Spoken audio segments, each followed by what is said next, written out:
Okay, here we are. Bushy beard. It's going away. Going away. It's time to start priming for the wedding. But how short is it going to go? Well, you can take this part and just go to town around the, goatee area. Like here? Yeah.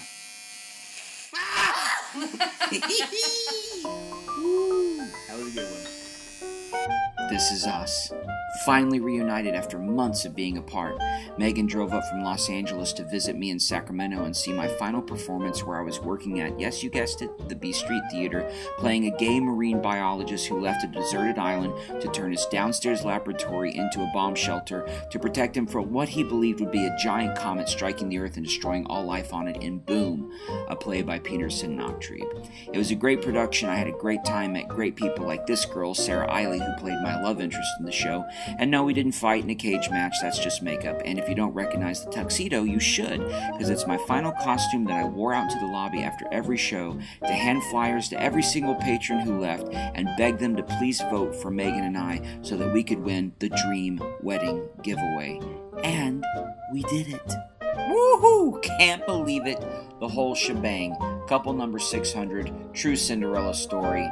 No pun intended. Thanks to everybody who made it happen. I've never done this to a man before.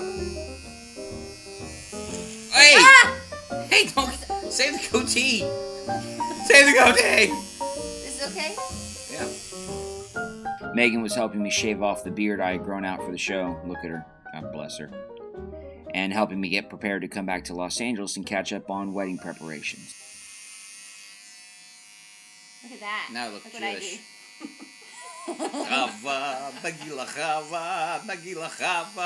We left the next morning for Los Angeles, and that week, everything that could go wrong at the apartment complex did go wrong, but we managed to sneak away for an afternoon to take a scouting trip and visit the location of our dream wedding. This is it, right? Somewhere, paradise still exists. Somewhere paradise still exists. The Rancho de las Palmas, a beautiful and palatial rancho nestled in the mountains in Moore Park, California, about 40 miles north of where Megan and I live. This huge area is separated by these gorgeous and interesting fountains, plants, trees, greenery, landscaping, and everything is divided into interesting little pockets and spaces that our wedding planner tells us is going to be designated for all sorts of wonderful activities for our guests. There's a gorgeous lake in the middle of fountains and a bridge, which of course we had to walk across. And if you're wondering who the guy in the red shirt is, that's Percy Sales, our wedding planner.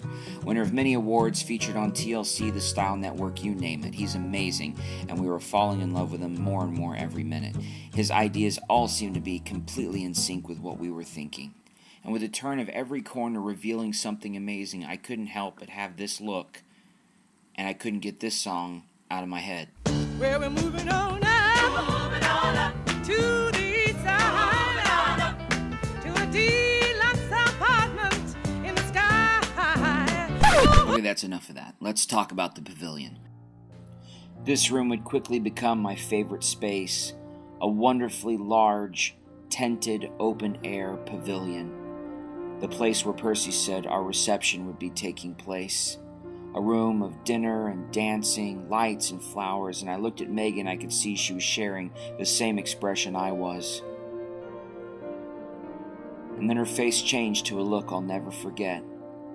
An expression of joy and surprise, an expression I knew I'd be working hard the rest of my life to make sure that she visited often.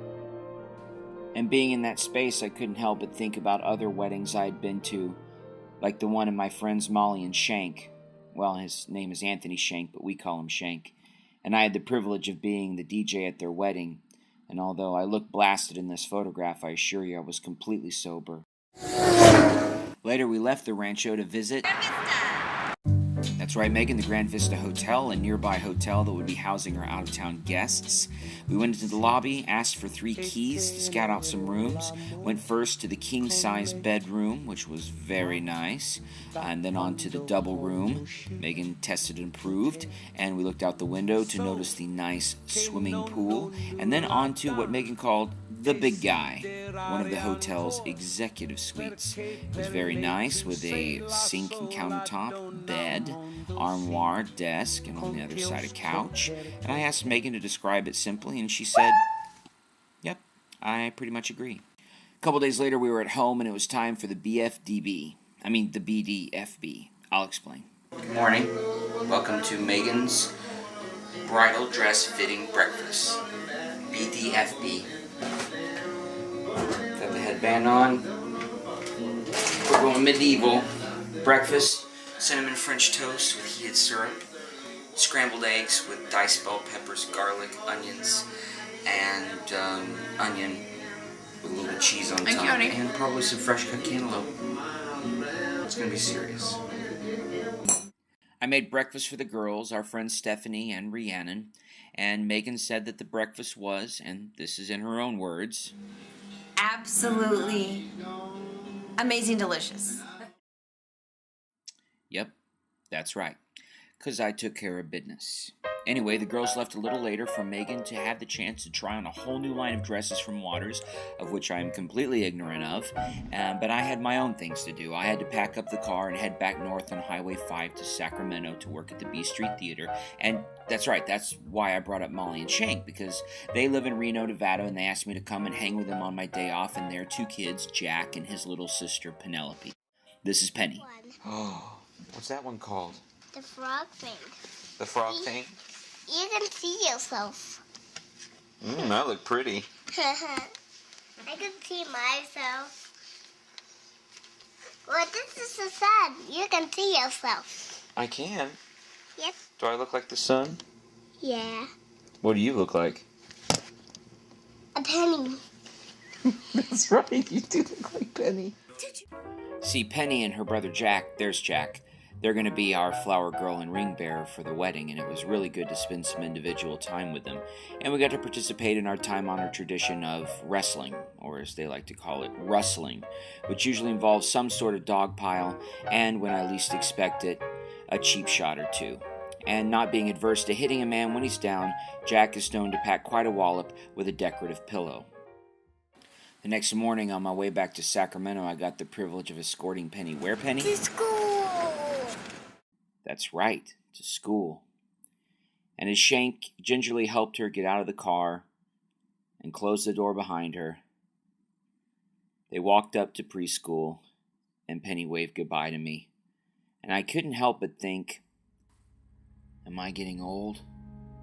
I mean, I can look both of those kids in the face and say to them what people said to me, and I thought they were old.